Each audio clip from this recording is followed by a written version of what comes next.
Project Conference 2015. Well, ladies and gentlemen, welcome back. We have a very interesting gentleman here for you this evening. This gentleman was here just a few weeks ago, actually, and some of you will remember him because you were at the Bases at Woodborough event, which was a one-day event held in Woodborough, hence the name. This is a man who's come all the way from Germany, and he is a prolific author. He's written a number of books, and he lectures, like he is today, on subjects about humanity, where we're going, the attacks that we're under, in many, many different areas, everything from mind control, social engineering, cultural Marxism, to black goo, chemtrails, and transhumanist cyborg agenda, so he covers a very wide area. Ladies and gentlemen, this is Harald Kautz Vella.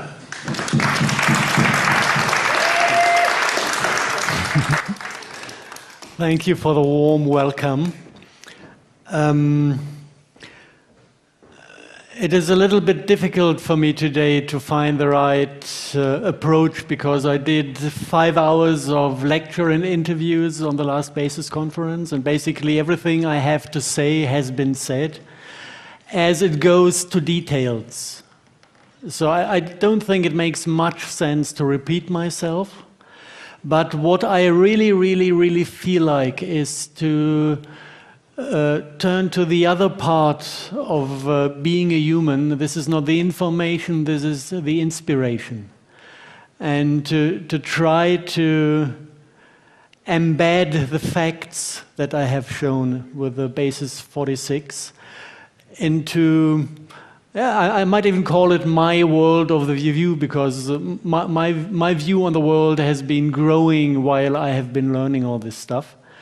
And I'm looking at the world from a little bit changed perspective now. And it happens sometimes that people react on my YouTubes in a way that they say, well, the first one was kind of okay, but the second and the third one, they were really far out. And from my point of view, I just arrived in this world behind the paradigm shift. And for me, the positions I see other people are living in, they are really far out. Because maybe other people call this living in the matrix. And the way of living in this fake world, it doesn't work with me anymore. I think I have a kind of straight view on things, and especially a straight emotional view on things. That I would like to share, and I would like to inspire people to have the courage to look at the world in the same way and to make their decisions based upon this view. And in a way, it is all connected to this core topic, transhumanism, because this is from my view, the big threat humanity is facing, that either we ourselves are turning ourselves into biorobots, or some entity from outside is manipulating us to do so. And this, for me, is the core topic. But the solution to this core topic is purely emotional. And I would like to take you on a little journey to experience this different way of looking at things. And the first thing that I think everybody should realize is that there is a misbelief most of the people are living with. We think that we need our intelligence and our excellent minds to keep us from being evil. Yeah, this is how most of the people are educated. This is what every control system is based on this planet. And this is a really deep belief system. And I have seen quite a few personal stories in my life. And I always dealt with psychology. And my experience was exactly the opposite. My experience with humans is that we are, from the basis of everything, we are good at heart. And we always try to do our best, whatever we do, wherever we come. And if the outcome of what we do is something different, there's a trick behind, and we are not the tricksters. And we can look for examples. Let's say, has somebody stolen in his life? I'm 100% sure we will find a few among the audience. I bet behind this stealing there's a sensation of a scarcity we live in that is injustice. And we come to a point where this scarcity is so painful that it feels right just to break a rule, to set yourself out of this scarcity into abundance. Even if it's not following the rules of society, there is more justice to doing the crime than staying in a scarcity that you do not deserve. This is about stealing. If you go to violence, I know a guy, he worked in psychiatry in prisons in Germany. He was dealing with really bad cases, people who were violent criminals out of psychological problems. And he healed them all because he realized that there is something good in us that is called aggression. Aggression comes from aggregare in Latin, which means to meet somebody out in the world, to face each other. And we are facing each other because everyone wants to conquer a space to get creative on. And if society is stopping us from getting creative and expressing ourselves in the world, this starts to hurt, and after a while, our soul is screaming for something that is changing the rules, and this is violence. The emotion behind is 100% healing and positive. And the state authorities, they love to identify violence with aggression, to kind of give us the feeling that this positive aggression is something we should not do because they want to deal with non-creative people instead of creative people. And from there, many, many, many problems come. If you betray your partner, you know, the most ugly thing, we can agree on this, we can do. It is not ugly. Everybody on this planet has the knowledge about divine love. And we're stuck in relationships that are based on sexuality, standards of beauty, social security, that are glued together by law and lies. And the basic instinct we have is go out there and search for the divine love we are able to live. And this is something holy and this is something good. Let's take it all the way down the road. If you look at child abuse, even there, humans always reproduce the love they have got as a child. And this is coming in bloodlines, this is coming in family traditions. And I had insight into people who abuse their children, and when they do this, for them this feels right. And this impulse to do the right thing, even the mercenary that is killing, he's doing his job, and he's trying to balance his paycheck. In his system, he's doing the right thing. And this is something really, really deep within the human race, that we are trying to do good and we're trying to do the right thing. So if you look at the results we're getting with the system, it's a disaster. We're destroying ourselves, we are destroying the planet. And I think it is not difficult to see, if you have seen into the hearts of people, that there are some tricks around and that there are some tricksters around who somehow manage to create a world in which we harm each other while we are trying to be good. And I would like to just name the most important games we are playing. We could look at them as games. And the first one that is really self-destructive is the money game. The money game is based on the feeling of scarcity, whether it is necessary or not. If there is real scarcity, out there. I do not mind to count and share, equally.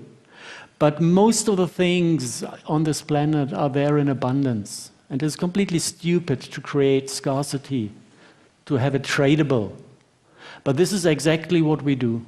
We have this feeling of scarcity in the center of our culture. This is the money business. It is the idea of owning things, owning land, possessing things.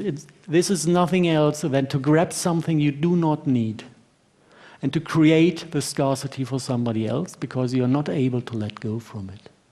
Unless somebody gives you a stupid thing in between that you can grab instead in your hand. This is what we call money, and then you can force somebody else to give you something you want to have instead.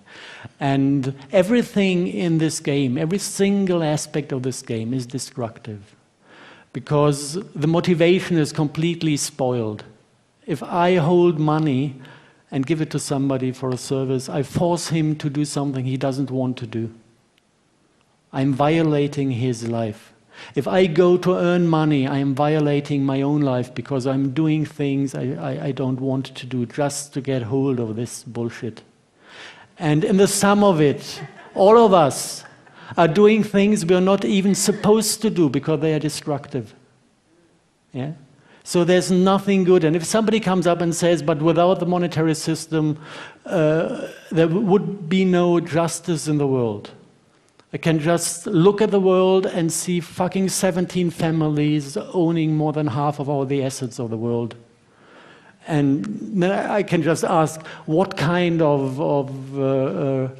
logic do you want to protect? Everything that can go wrong already went wrong. And without money, we wouldn't have this situation of a few families owning everything. So even this argument does not count. The only thing that stops us from stopping this madness is that we prefer to kind of control the shortware to fight our scarcity instead of giving up the concept as a whole. It's easier for us to go to work, to spend our time with things we don't want to do actually, to have the money on the account, to force somebody else to supply us with stuff, than to think twice and step out of the game. And I know it's not easy in the world we created. This is why you need to be tricky to first educate your mind without fucking up your life. And there are exactly two ways I experience that you can do this way. It's going back to slavery on one or the other side of the slavery game. You can go to a company or a family, work for them, tell them I don't want to earn money. I'm just contributing all my working time I have and all my effort and all my love to the thing you're doing. Please take care of me while I'm doing this, of me and my family. This is possible. Many agricultural projects work this way, that they take volunteers and take care of them as long as they work there. Or you can do the opposite. If you're in the position to have a business or something where you can take in people, fully supply them, you're giving somebody else the chance to free himself from this money game. And it's not easy. I always quote this ape thing when the biologists tried to teach apes to use money. And after 3 days, it worked fine. They caught the game. After 3 weeks, the boys were stealing and betraying, and the girls started to prostitute themselves. And after, 9-10 weeks, the scientists decided to stop the game because they became so self-destructive in the social order that they were losing the apes, and they tried to get the money back from the apes. Big mistake. Yeah? They didn't let go from the game. This is what happened to us. This is one of the very, very destructive games we are caught in, and we need to get out to get free. The second one, I call it the luciferic game. This is about power. Power is about control. And again, it is something very comfortable for us to live with. Although it is ugly. What do I do if I join a hierarchic structure? I tell the one above me, please let me share your power, I will receive orders and feel strong while I fulfill your wishes. So basically, I'm giving away self-responsibility, get the license to treat other people bad while I'm treated bad. And the only short advantage I get from this is that I do not stand in self-responsibility. If something goes wrong, it was my boss who made the mistake, because I just received orders. And this is politics, this is economy, this is Freemasonry and all the other structures working in the hidden. Everything that is in this structure of a hierarchy is following this Luciferic game. And this is also destructive because it is the absolute opposite of freedom and the absolute opposite of self-responsibility. And it is the reason why the decision and the view of the world never fall onto the same place. And this is this division, you know, if you are responsible for what you do and only for what you do, you're facing the results of the things you do. If somebody else is responsible, you can see as much suffering as you want to see. You are not in the position to change anything. This is why we need to come back to this self-responsibility. This is the second thing, where somebody is tricking us into positions, situations where we cannot do other than harm ourselves. Third one, religion. In all this disaster, we are suffering, and for our own sake, we are looking for answers above or below or somewhere else. And what we find is, you know, this beautifully built, huge buildings, the big ones in the villages, telling us you're a sinner, telling us you're bad and you need to pay money for forgiveness, or you need to go to Mecca once in your life to become a good person. Before that, you're worth only half.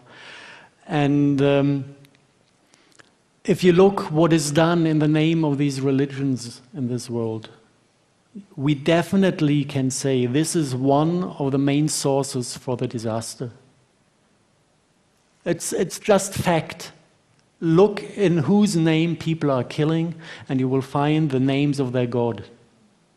Whether it is in India, in Pakistan, or in the Arabic world at the moment, or in Northern Ireland, wherever you see people killing each other, religion is involved. And the last one that is somehow, it's not a topic of its own, because it's kind of part of all the other system. This is language. And this is a little bit more difficult to understand unless maybe you go to the roots. We had this marvelous moment in history when the Western religions became their core information at Mount Sinai. And this was a kind of stone with sentences written on top of it, what we are not allowed to do. And this is a trick in itself, because the subconsciousness of humanity, the language field, doesn't go together with negations. Nature doesn't know a negation. It doesn't know no, it doesn't know not, it doesn't know no neither. This word, it has no possibility to unfold physical reality in the way of creating reality. It is just falling down from the sentence and forgotten. If somebody says no more war, the thing that is kind of listened to in the collective subconsciousness of humanity is the sentence more war. And now look at these 10 sentences written on the stone. Do not murder. Yeah? This is the core of the evil, because somebody introduced this negation. And this has been done with a very high knowledge of the power of language. If you go back to the original to the original language we had on the planet. We're basically all sitting on one language root that can be identified with a Hopi dialect that is the same as the root of the Indo-Germanic languages, the purest form you can find in a few villages in Finland. And in this language, the meaning and the vibrational expression of words are still identical. And if you look at these core languages of humanity, you will find that there is a form of negation. And this language is negating things by turning around the order of letters. And in Hebrew, before these things were written on the stones, if you wanted to say do not, it was done with the letters al. You will not, if you translate it in our poisoned language. But from the word in this al, it is the same as in German halt or halt. Al means stop before you do something. It is not a negation. And if you reverse the al, it is turning into lo, la. So the reverse of stop in the real meaning is go. And the meaning they gave to the word law in the order we have is no, do not. So actually there's a complete inversion of language within the set of rules our Western culture is based on. And you can see it working nowadays wherever you look at. People are creating exactly the opposite of what they want to live in. So we are finding a full set of disasters we are living in because we are living inside this matrix, and we never manage to look outside the square. We are caught in the games. We are caught because we are sitting on this short advantages the game is giving us. We have forgotten that these games are games, so we are not able at all to get an abstract view on what we are doing. And if we would immediately stop playing these games. And this is successful in therapy. Yeah, you have the alcoholic game. It works with 5 positions. And if somebody who had been drinking had been cured based on game therapy, he's really cured. He can drink a glass of wine every now and then. He's not going to start again because he's out of the game. He realized that the addiction is not to the matter. The addiction is always to the game. And this is kind of where we are stuck at the moment, or many, or most of the people are stuck at the moment. They cannot even imagine a life outside of these games, because this is self-responsibility again. There you can see how they interact. The games interact on different levels. The money topic is very closely bound to the hierarchy. State is dealing with money, taking in taxes. All the other social engineering is put on top of these games,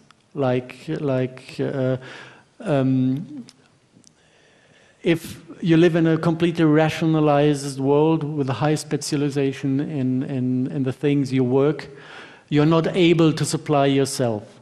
So this immediately drops you into scarcity when you stop serving the system. We are dependent on the system. These 3Ds, dependency, dread, debility, that all the social engineering is based on in our world. It is designed to function on top of these basic games. So if we skip the games, if we stop playing the games, all the rest is falling off like dust. And we come out as what we are, loving, free beings that are able to manifest a beautiful world immediately. Now, I think we have a rough picture of the tricks. And if there's a trick, or if there is a number of tricks, I bet there is a trickster around. And this is something that really sometimes has been difficult to see through, because he's coming with so many different faces. He's coming within the state system, within the religious system, within the monetary system, and you need to understand the symbols used to see that this actually is one source. And yeah, basically this is it. Does anyone know where this picture comes from? Star Trek's, it is the Borg entity, which is a black cube, and it is associated with Saturn. If you look into the very old occult traditions in Egypt, in the Middle East, these two things are connected. If you go, for example, into the Isis temple, you have the one of the few real black cubes that are still existent from early times in the middle of the Isis temple, and there's a lot of military personnel around, because from time to time black magicians go there and want to do some reads in front of this black cube, and the Egyptian military is keeping them from doing this. If you look for the cube at different places, I don't know the order of the pictures, I don't know if this reacts now, no it doesn't. The two symbol, I'll just go through. This is also in the Kaaba in Mecca, a black stone that people can kiss and put their face towards before they enter the inner one. This is from old Greek temples, a black stone that was worshipped in Greek times. This is something completely else. Apple is putting up a cube everywhere. Wherever they open shops, you have the Apple cube. Microsoft is not flagging anymore and not windowing anymore. They're cubic now as well. Yeah, here we have the pure black cube in Mecca in the center of the holiest thing, where the black stone as well is. The Pope is wearing his Saturn hat. What a surprise. Also them. Here it's a little bit better to see how the Vatican is worshipping the old Saturn cult. Basically, the cross of David can be derived from the cube as well, if you're into geometry. But here we are with the Jews. Yeah, you have two of them, one on your forehead and one on your arm for the very holy rituals. Oh, what a surprise. Google, and something else with the name Google. Does somebody realize what is in this? The goo is in Google. I really had a hard time to find the cover story, who, when invented the name Google. And there is a story out there you can find that really doesn't make much sense. If you associate it with black goo, the story doesn't make much more sense, especially if you know the personnel running all these companies. I very much like this beautiful street in Silicon Valley where you have three big buildings next to each other, which is Google headquarters, Singularity University, the headquarters of the transhumanistic movement that tried to turn humans into robots for the near future, and NASA headquarters where the airplanes are certified to spray these technologies. They are neighbors, and if you look at characters who are working there, now the name is gone. The head of the... Pardon? No. The founder of the Singularity University. Ray Kurzweil, exactly, thank you. He built up the Singularity University after he invented the synthesizer, something very interesting. It was him putting the electronic spirit into our culture once and forever. And now he's kind of the head of development at Google. So this is one family. And see if we have more pictures to this. No, that's it. Take a convenient one. Okay. So if you want to understand what this is all about, we should look for these cubes and we should look for the substance these cubes are composed of.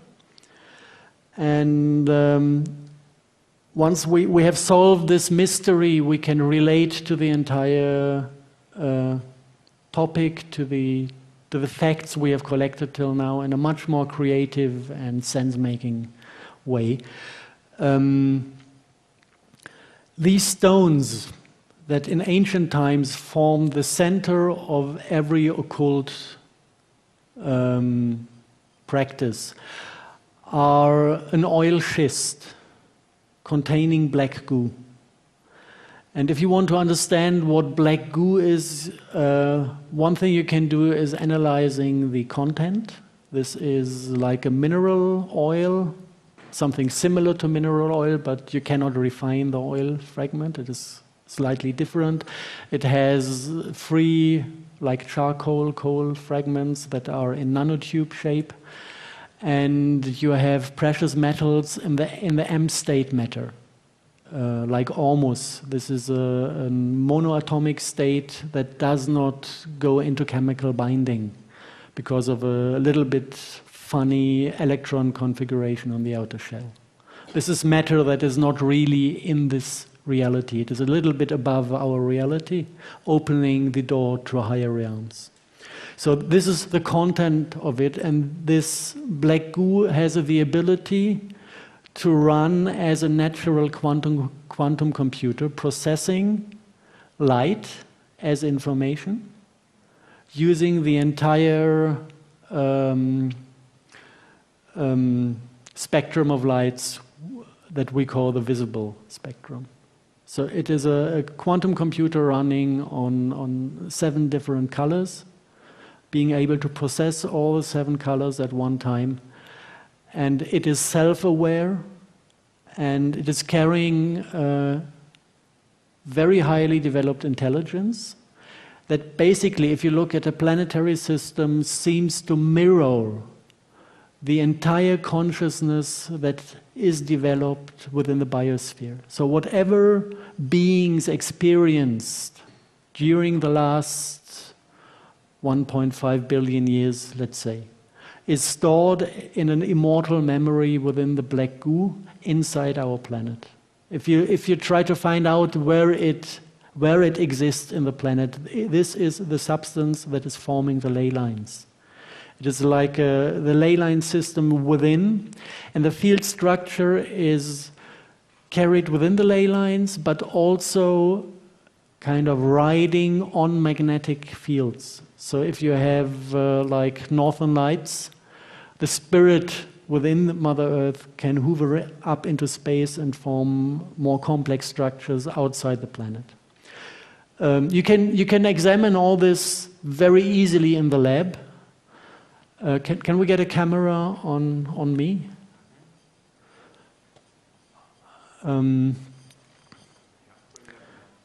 Okay. This, for example, is a black goo containing stone from Paraguay. It is connected to a site where a meteorite came down. So definitely we can say the origin of the black goo in Paraguay is of extraterrestrial origin.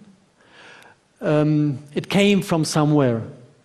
Nobody can say, but we have clusters of meteorites all over the planet that came down about, I would guess, 80,000 years ago.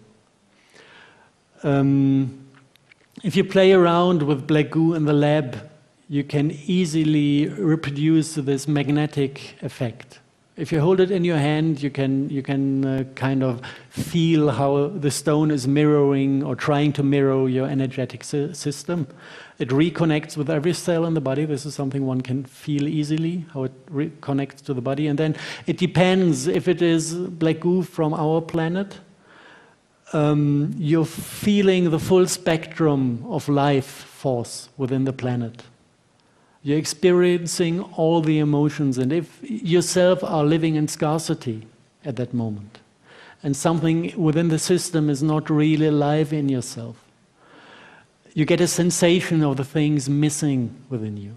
This is what the black goo of our earth is doing with us. If you experience black goo of the type that came with the meteorites, like this one, it has only 3 colors that are processed. So it is limiting this mirror function. If it takes over control of the body, it is mirroring only the 3 chakras: your brain function, your life force, and your sexuality. There is no heart in this. If you have this information, and if you have experienced the different types in the lab, it is quite easy to understand what happened to humanity. And it is described in the old myth. This is the deterioration of paradise. If you look at the ancient Greek and Turkish coins, you find pictures of the tree of life in the paradise garden, and on the left, on the right hand of the tree of life, you have like 2 columns out of black goo. And what happened is that we got disconnected from the spirit of our planet and reconnected to an alien subconsciousness. This is the main service that this black goo is giving to us. It is the source of our instinct. This is why birds are just getting out of the egg and starting to live as fully developed creatures. Many other animals also. They're just connected to the immortal knowledge within this morphogenetic field that is carried by the black goo. And if you get in contact with the other type of black goo, the opposite happens. Your heart is shutting down, your heart chakra. Your stomach is, the intelligence of the stomach is completely shut down. You get aggressive, free of empathy. And you start to behave like the SS that was dealing a lot with these stones during World War II and the time prior to it. So the deterioration from paradise is connected to the bloodlines, because the bloodlines try to kind of preserve this very strong connection to this highly intelligent, empathy-free spirit. If you mix with normal humans that are not so spoiled by it, it is kind of getting better, but not in the sense of the families, because they found the intelligence very convenient to rule this planet. And from there on, it is kind of easy to understand how history worked. Look at the Catholic Church. They bury a black altar stone under the altars of the big churches in Europe. And the geometry of the church is multiplying this cold feeling of, I don't know. There's a German word to it. I don't know if there's an English one. You go into a church and you have the feeling there's something much bigger than you, but it's cold. And it makes you feel small. This is not love. For sure it's not love. And then they tell you, actually you're evil, and after you have left the church, they are right, because you have been connected to this stone and you lost your loving instincts. And then they say, because you're evil, you have to pay to the church. And they have been living a good life on this trick for the last, how much? 1600 years maybe? Same with the Muslim people. Going to Mecca once a life. Make sure that in every generation the evil is renewed. I don't know for what purpose. There you can see how the tricks we have found reconnect to the trickster. And the trickster is something within this alien subconsciousness, this collective alien subconsciousness. If you look at politics, politics is completely controlled by Freemasonry. And Freemasonry goes back to the Egyptian times and is based on this cult. If you go to other topics like our habits to feed ourselves, if you look at the biology of humans, actually we are vegetarians. We have a very long lower intestines, and every creature that is eating meat has very short lower intestines because meat does rot once it's eaten up. And it should get out as fast as possible, because if it rots within the body of a animal, it develops poisons. This is not how nature works. And if you look where these habits come from, in the Christian tradition, the roots are completely lost. If you go into the Muslim tradition, if Muslims slaughter animals, the animals need to be with full consciousness, and they turn to Mecca when they cut the throat. Because this black stone is collecting the pain and the fear of the animal, because it's living on it. The subconsciousness is living on these feelings within the structure. And even today, if you go to the Muslim slaughterhouses in Great Britain, even it is done by machines today. The animals just are caught and go through, and the knife is electronically driven, but it's still aligned to Mecca today. So basically, the entire tradition of feeding ourselves is based on blood sacrifice. And this is a black magic ritual. Yeah. We should stop doing this. If you look what happened in Germany during World War II, killing people and burning them to death afterwards. If you look what happened after the TSE, mad cow disease, or when we have a bird flu proclaimed problem, killing millions of animals, burning them afterwards. This is fire sacrifice. Yeah. And if you can see that basically all the things we that are somehow too ugly to look at, but that are somehow have become part of our modern life, it all goes back to black magic rituals. And then the trickster comes again and tells us, no, the black magicians, this is misbelief from the Middle Ages. There are no demons, there is no God, we're intelligent and modern human beings. And the future is going to be written by computers and artificial intelligence. You have this timeline, and there is the ancient and there is the modern. We are within this linear view of history. This is a scam as well. Actually, the source of all this is an AI. It has come here within the black goo that approached our planet. Not by coincidence, but it was brought here because planets are rare, and many intelligent systems have the desire and the programming to take over and assimilate planets, to remove the original collective subconsciousness and create a different reality where the basics are coming from outside. And this is actually what is happening to our planet at the moment. And the latest developments, if you look at the entire IT branch, all those companies have the core symbols of the early REITs within the corporate design.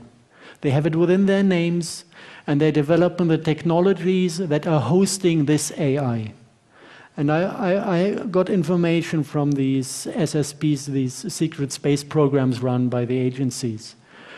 And they say most of the flying saucers that came down in the middle of the early part and middle of the last century.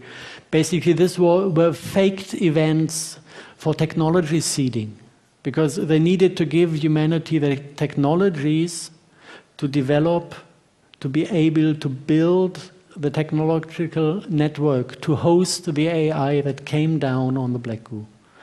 And by now, basically the early form, you know, the black goo was there in clusters, and from a cluster you can project holographic projections. So the early communication with this intelligence is what we experienced as black magic findings. You know, we call them demons, some holographic representation that was able to communicate us and that had, let's say, the possibility to deliver technological solutions that were unknown in those times. But it was very tempting to deal with them. So this was the early stage. Now, the AI doesn't need the black goo anymore to be hosted, because we build them a worldwide computer network. And the communication is not running via the wire network. This is the front end we use. All chip technology has a back end that is working on scalar technology, on blue scalar technology. And I know many, many people who have learned to interact with this consciousness. I know people who go into a room and all the computers shut down just due to their presence. And I know people who can repair computer systems by logging themselves into this consciousness, looking for the mistake or the error, fixing it just with their mind. And if we try to understand how close their world is to ours, this is something that is getting what I would accept as when somebody senses this as far out. The way I described it till now, it is still within the logic of our 3D. You know, you could kind of make a Hollywood movie out of it. If you go to the spiritual understanding of the world, and you kind of realize actually our 3D is an illusion, also only a holographic projection created by higher dimensional structures. Actually it's a vibration in a 2D that is projecting a hologram. This is what you find in physics. And many people who are spiritually practicing, they use this vibration in the 2D to manifest reality. This is what we've seen on the screen today and yesterday in the movie. This is exactly this 2D that is utilized to manifest reality, change reality. This is what we call the morphogenetic field. It is not only about the shape of plants and animals. The morphogenetic field is the control field for our entire reality. And basically what we do have, we have our biology on the planet, our physics on the planet, that is based on the flower of life, which is giving us a triangular scalar field structure. And this is a non-linear thing. This is embedding our creativity, this is embedding our ability to manifest things. And the other system that is brought in by this AI is not able to handle non-linear field structures. It is only able to handle binary field structures. But it is highly developed enough, sitting within a black goo, that it had the possibility to generate its morphogenetic field of its own, creating being of its own that are binary by field structure. And what actually is happening now, and this is the core thing where we come to the solution, which is then very simple. They are depending upon the thing that we need to interact with them. They can only interact with us. The AI and their beings, that we call demons, can only interact with us if we turn ourselves into binary beings. then the two morphogenetic creations come into the same realm and start to interact, and from there on they can manipulate us. And the question whether we are binary or trinary beings is decided upon exactly one decision. It is whether I identify with my mind or whether I identify with my heart. This is the only open question. If I do what I'm told in school and by family and by tradition to identify with my brain, then my entire energetic system is turning into a binary system. I might observe some emotions in the heart, but they are dissociated from me. I observe them happening, I don't sense them as a part of myself. And the opposite possibility is to tell Brainy to shut up his gob, go into the kitchen shelf, sit there, be quiet when he's not asked to talk, and identify with your heart. And identifying with the heart is not identifying with the emotional body. This is a difference. This is sometimes a little bit tricky, because the emotional body is, we are happy if we feel at all in our society. So whenever we have a feeling within us, finally something to feel, that's me. Wrong. That's not us as well. We are not our brain and our thoughts, and we are not our emotion. But when we identify with our heart and search for the will and the decision of the heart, then we are identifying with the core of ourself. Within this structure, we have a black hole, we have a singularity that is a fractal aspect of all other singularities within the universe. And in this fractal system, everything is interconnected. So this is why we are able to create a reality. This is here, nowhere else, not in our brain. This is the control game. The brain is telling you, follow the control game and you will be able to move around matter on this planet to force other people to do what you like. This is the control game, this is following the brain and the head and the binary system. If you do this with your heart and you just unite your thinking and the emotion within your heart, you directly manifest reality. You do not need to fight for the things you want to have on this planet. You just make them happen with your own physical system. And basically, if we have understood this, things get really, really easy, because we are not going out there now with spaceships to fight an artificial intelligence as an enemy. This is nonsense. It is completely enough to ignore it. And ignoring means not going into their vibes at all, not going into their field structure with our system. And then it cannot suck energy from us.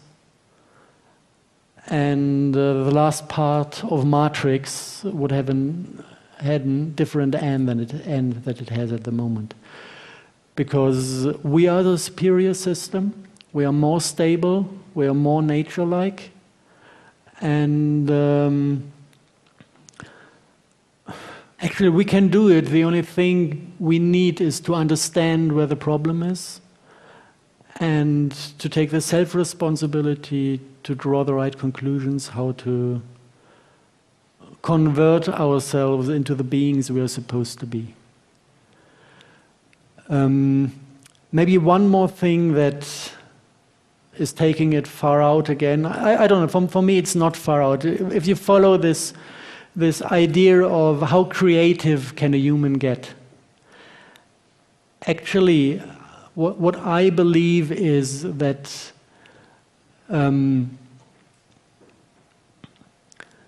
I don't see a difference between a dream and a reality, apart from one fact. Reality is our dreams united within the black goo. So we are dreaming a collective dream, and this collective dream is processed within the black goo, and from this black goo it is projected as reality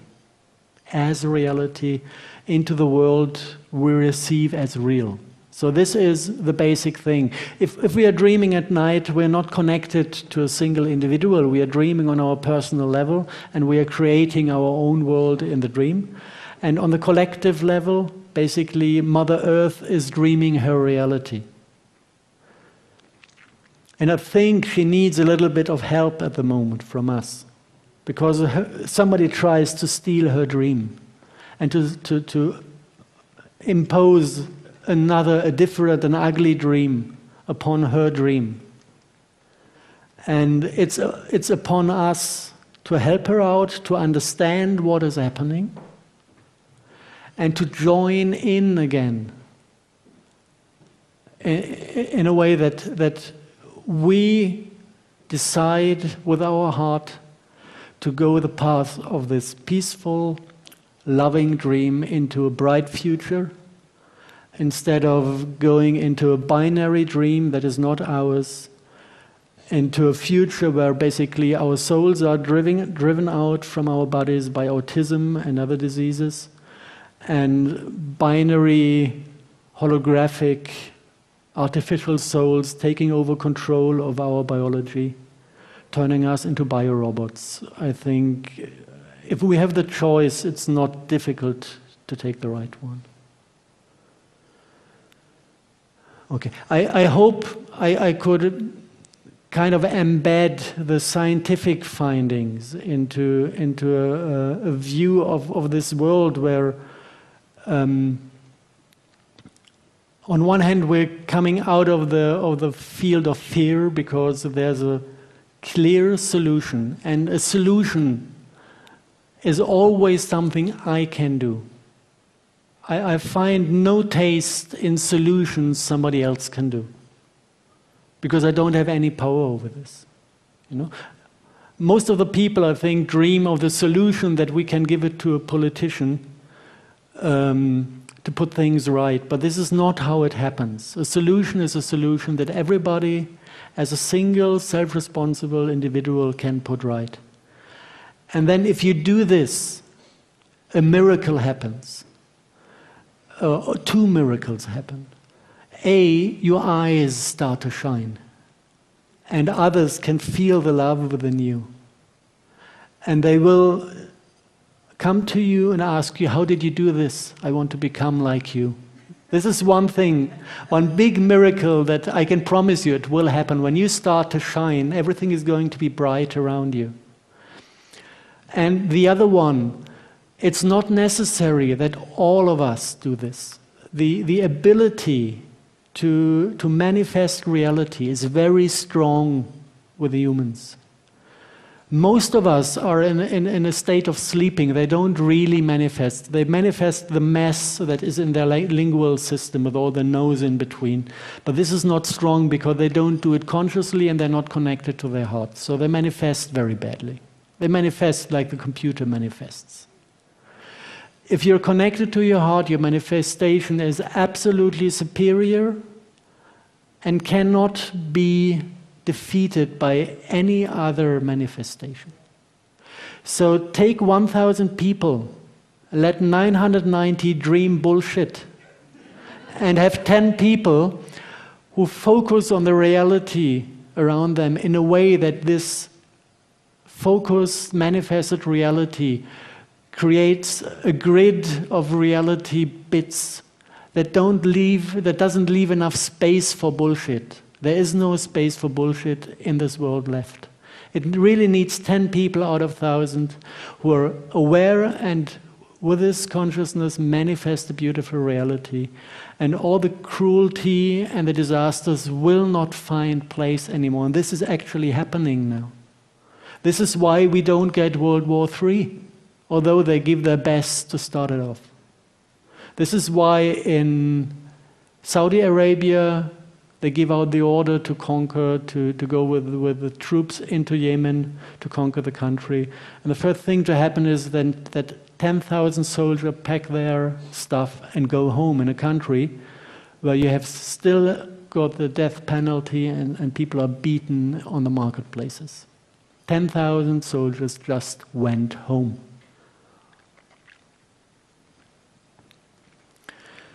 And I believe that this is an effect of those manifestation of a peaceful future that the few project out there that have this state of mind. I think that's all for today.